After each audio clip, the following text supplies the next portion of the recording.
Good morning, student. In previous video, we have studied application of Gauss law in the electric field due to infinite long uniformly charged wire, and the result was of that derivation is electric field is equal to lambda upon 2 pi r epsilon naught. ये हम लोगों ने last video में study कर लिया था. Today we will study a second application of Gauss theorem. It was electric field due to infinite sheet charge. Basically अभी जो हम पढ़ने वाले हैं गॉस थ्योरम की सेकंड डेरिवेशन पढ़ने वाले हैं, जो कि सेकंड एप्लीकेशन बहुत ज़्यादा इंपॉर्टेंट भी है बोर्ड एग्जामिनेशन के हिसाब से. तो चलिए स्टार्ट करते हैं. सबसे पहले हम एक डायग्राम बनाते हैं कि हमारे पास एक इन्फाइनाइट लॉन्ग सीट है. This is infinite long seat. It can be positively और इट कैन बी निगेटिवली. आप एग्जांपल देखिए. Basically let this is a seat and this is infinitely long, this side and this side also. इस पे positively charge है. This is positively charge, this is positively charge. Whole sheet is positively charge. हमें इसके कारण किसी दूसरे point पर, इस सीट से किसी दूसरे पॉइंट पर, यहाँ पर हमें इस सीट के कारण इलेक्ट्रिक फील्ड फाइंड करना है. ठीक है, तो हम लोग डायग्राम ड्रॉ करते हैं इसी के according. This is a seat and it is positively charge. हमने पॉजिटिवली चार्ज इसको माना है. ये निगेटिवली चार्ज भी हो सकती है, बट डायरेक्शन का फर्क होगा सिर्फ. अभी इलेक्ट्रिक फील्ड की डायरेक्शन आउटवर्ड होगी, देन इलेक्ट्रिक फील्ड की डायरेक्शन इसके इनवर्ड हो जाएगी. बस इससे ज़्यादा कोई इफेक्ट नहीं होगा. ठीक है, अभी देखिए बेसिकली तो इलेक्ट्रिक फील्ड की direction this direction and this direction. अभी सुनिए, ये हमारी सीट है. ठीक है, इन्फिनिटली चार्ज है. हमें क्या करना है, इसके कारण किसी पॉइंट पर हमने मान लिया इस पॉइंट से यहाँ पर हमें इलेक्ट्रिक फील्ड फाइंड करना है. यहाँ पर इधर लेट करें या इधर लेट करें, बात एक ही है. इधर से इधर भी एक्स, इधर से इधर भी एक्स. हमें कहीं एक्स डिस्टेंस पे इलेक्ट्रिक फील्ड फाइंड करना है. ठीक है, हमें गॉस थ्योरम का एप्लीकेशन पढ़ रहे हैं तो गॉस थ्योरम की इसमें कुछ सिमेट्री लगानी पड़ेगी. और हमारा जो बेसिकली डायग्राम है, सीट है, वो इस शेप की है. इसकी लेंथ बेसिकली एल है, इसकी ब्रेथ बी है, और इसकी लेंथ जो है बेसिकली एल है इससे. ठीक है, ये एल बी इन्फिनाइट तक कुछ भी हो सकता है, ध्यान रखना. इन्फिनाइट हम इसलिए लेके चलते हैं ताकि हमारी वैल्यू सब जगह वैलिड हो सके. ठीक है, तो स्टार्ट करते हैं. बेसिकली सबसे पहले हमें क्या करना पड़ेगा, गॉस थ्योरम को अप्लाई करने के लिए. हमें पता है गॉस थ्योरम हमें अप्लाई करना है, तो गॉस थ्योरम को अप्लाई करने के लिए हमें सिमेट्री की सबसे पहले रिक्वायरमेंट होती है. ये आपको मैं पहले भी प्रीवियस वीडियो में भी बता चुका हूँ कि हमें सिमेट्री की रिक्वायरमेंट होती है. और सिमेट्री कुछ ही चुनिंदा सिमेट्री हैं जो गॉस थ्योरम पर वैलिड होती हैं. मोस्टली होती कई जगह हैं, बट उसके लिए ज़्यादा सुटेबल नहीं है. बहुत कॉम्प्लिकेटेड प्रॉब्लम्स हो जाती है. ये गॉस थ्योरम खुद बोलती है कि ये कुछ सिमेट्री होती है, तभी मेरा रूल्स वैलिड करो आप, तभी रूल फॉलो कराओ. अदरवाइज आप सिंपल किसी और रूल से सोल्व कर सकते हो उसको. ठीक है, let Gaussian surface is cylinder which have area A. हमने क्या किया, इस एरिया से क्या किया, एक सिलेंडर को बना लिया. इससे होता हुआ, इससे पास होता हुआ क्या बना लिया, एक हमने स्टूडेंट सिलेंडर बना लिया. आप ऐसे समझ सकते हैं, किसी seat, this is a seat and इसके अंदर से हमने क्या किया, एक सिलेंडर क्रॉस करके. और सिलेंडर किस शेप का होता है, सिलेंडर 3D होता है, क्लोज सरफेस होता है, और सिलेंडर पे गॉस थ्योरम वैलिड हो सकती है. ठीक है, इसलिए हमने क्या किया, इसलिए हमने इस सीट के अंदर से पास होता हुआ एक क्या बना लिया स्टूडेंट, सिलेंडर बना लिया. ठीक है, अभी मैं दिखा देता हूँ आपको कैसे हमने सिलेंडर बनाया. हमने स्टूडेंट इस तरह से एक सिलेंडर ड्रॉ किया है. देखिए इधर,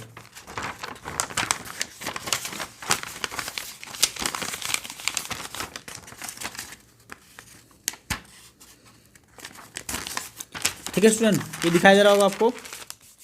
दिस इज ए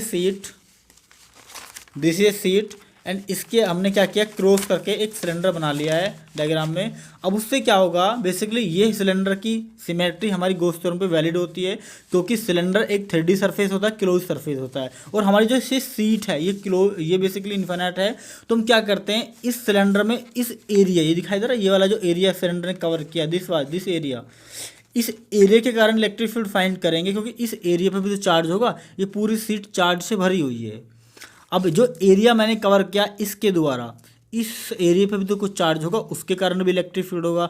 हम उसके कारण इलेक्ट्रिक फील्ड फाइंड करेंगे और बेसिकली उसका फिर से क्या कर देंगे, उसका इंटीग्रेशन कर देंगे, पूरे एरिया के कारण इलेक्ट्रिक फील्ड फाइंड हो जाएगा। ठीक है, तो हमने सिमेट्री इसकी क्या बनाई है, सिलेंडर बनाई है। अब सिलेंडर के बारे में बेसिकली आपको मैं पहले भी बता चुका हूँ, सिलेंडर में 3 एरिया होते हैं। एक ये एरिया होता है, एक ये एरिया होता है, और एक इसका कर्व्ड सरफेस एरिया होता है। ठीक है, तो बेसिक हमारा ये था। हमने क्या किया, let Gaussian surface is cylinder, हमने गॉसियन सरफेस जो क्या बनाया है, सिलेंडर बनाया है, विच हैव एरिया ए, जिसका एरिया ए है। ठीक है, let sigma is charge density, sigma charge density के बारे में स्टूडेंट मैं पहले भी आपको बता चुका हूँ। चार्ज डेंसिटी हम वहाँ पर इस्तेमाल करते हैं जहाँ पे पॉइंट चार्ज हमारे पास नहीं होता है, क्योंकि पॉइंट चार्ज हमेशा पॉइंट चार्ज नहीं मिलता हमें पॉइंट को डिस्ट्रीब्यूटेड भी मिलता है, और ये पॉइंट चार्ज डिस्ट्रीब्यूटेड है, और चार्ज डिस्ट्रीब्यूशन में हम चार्ज डेंसिटी का यूज करते हैं। चार्ज डेंसिटी का मतलब होता है charge per unit area, charge per unit length. जैसे लीनियर डिस्ट्रीब्यूशन में हमने क्या इस्तेमाल किया था, charge per unit length. Here we will study, we will use charge per unit area, because we are not taking the area of full sheet, we are taking the area of this area only. ठीक है, इसलिए हमने इस unit area ले लिया, उसके बाद हम उसको यूज कर लेंगे, इंटीग्रेशन कर देंगे एरिया का। ठीक है, तो और हमें पता है कि किसी भी क्लोज सरफेस में जो इलेक्ट्रिक फ्लक्स होता है, नेट इलेक्ट्रिक फ्लक्स होता है, वो कितना होता है, Q inside upon epsilon not होता है। इसके कारण इस 3D सरफेस के अंदर जितना भी इलेक्ट्रिक फ्लक्स होगा वो कितना होगा, इसके अंदर चार्ज कितना है और उसका एप्सिलॉन नॉट। ठीक है, क्लियर है यहाँ तक। और हमें ये भी पता है कि फाई का फॉर्मूला क्या होता है, ई डी ए कोस थीटा होता है। इलेक्ट्रिक फील्ड का फॉर्मूला क्या होता है, ई डॉट ए होता है कि नहीं होता है, ये बेसिकली फॉर्मूला होता है हमारा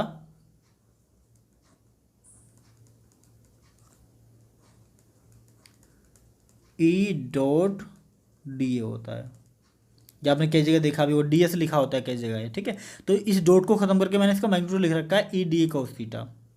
ठीक है, अब समझ आया तक, ये हमारा रियल फॉर्मूला होता है। ये फाइनेट क्या होता है, ई डी ए कोस थीटा या ई डॉट डी ए। अब हम यहाँ से यहाँ देखते हैं, इसमें 3 एरियाज हैं। एक एरिया ये हमने A1 लेट कर रखा है, इसको हमने A2 लेट कर रखा है, इसको हमने A3 लेट कर रखा है। ठीक है, ये सीट है हमारी, इस सीट से इलेक्ट्रिक फील्ड जनरेट होगा, और इलेक्ट्रिक फील्ड हमेशा पॉजिटिव से आउटवर्ड निकलता है। तो this is the direction of electric field, this is the direction of electric field, this इससे आउटवर्ड। ठीक है, इलेक्ट्रिक फील्ड की डायरेक्शन क्या होती है, इसके सरफेस के आउटवर्ड। सीट को हमने ऐसे रखा है तो इसका इलेक्ट्रिक फील्ड ऐसे जा रहा होगा और इधर जा रहा होगा, इस डायरेक्शन में नहीं जा रहा होगा। ठीक है, एक एरिया इसका कर्व्ड सरफेस होता है, हमने इसको A3 माना है। ठीक है, अब इस A1 से भी इलेक्ट्रिक फ्लक्स जनरेट होगा, क्योंकि इलेक्ट्रिक फील्ड इधर है, और इसका फेस किधर है, तो फेस भी इसका इधर है। इलेक्ट्रिक फील्ड लाइन्स भी इधर जा रही है, और एरिया वेक्टर का फेस भी इधर दिखाई दे रहा है। दोनों के बीच में एंगल कितना है, 0 डिग्री। इलेक्ट्रिक फील्ड भी इधर जा रहा है और एरिया वेक्टर भी इधर जा रहा है, दोनों के बीच में एंगल कितना है, 0 डिग्री। तो यहाँ लेट करते हैं, A1 से जो इलेक्ट्रिक फ्लक्स जनरेट हो रहा है वो φ1 हो रहा है, और A2 से जो इलेक्ट्रिक फ्लक्स जनरेट हो रहा है वो φ2 हो रहा है, और A3 से जो इलेक्ट्रिक फ्लक्स जनरेट हो रहा होगा वो φ3 मान लेते हैं। ठीक है, हमें चाहिए टोटल फ्लक्स इस सिलेंडर के कारण, तो हमने क्या किया, सबको ऐड कर दिया, φ1 + φ2 + φ3, टोटल इलेक्ट्रिक फ्लक्स आ जाएगा। अब हम φ1 की वैल्यू पुट करते हैं, फाई की value E D A cos theta होती है, तो इसके हमने रखा ई D A cos theta. Theta कितना, φ1 कौन सा है, ये वाला एरिया, ये वाला इलेक्ट्रिक फ्लक्स, तो थीटा कितना होगा, ये इलेक्ट्रिक फील्ड लाइंस और यही एरिया वेक्टर, दोनों के बीच में एंगल 0, तो कोस 0। क्लियर, φ2 इलेक्ट्रिक फील्ड लाइंस की डायरेक्शन इधर, एरिया की डायरेक्शन इधर, इसके सामने है ना एरिया की डायरेक्शन बिल्कुल। ठीक है, दोनों के बीच में एंगल कितना, 0, ई डी ए कोस 0। ठीक है, थर्ड देखते हैं, ये जो φ3 है वो A3 के कारण है। अब बताइए सरफेस एरिया, एक तो ये था इलेक्ट्रिक फील्ड लाइंस भी इधर, एक एरिया ये था इलेक्ट्रिक फील्ड लाइंस भी इधर, एक सरफेस एरिया ये है।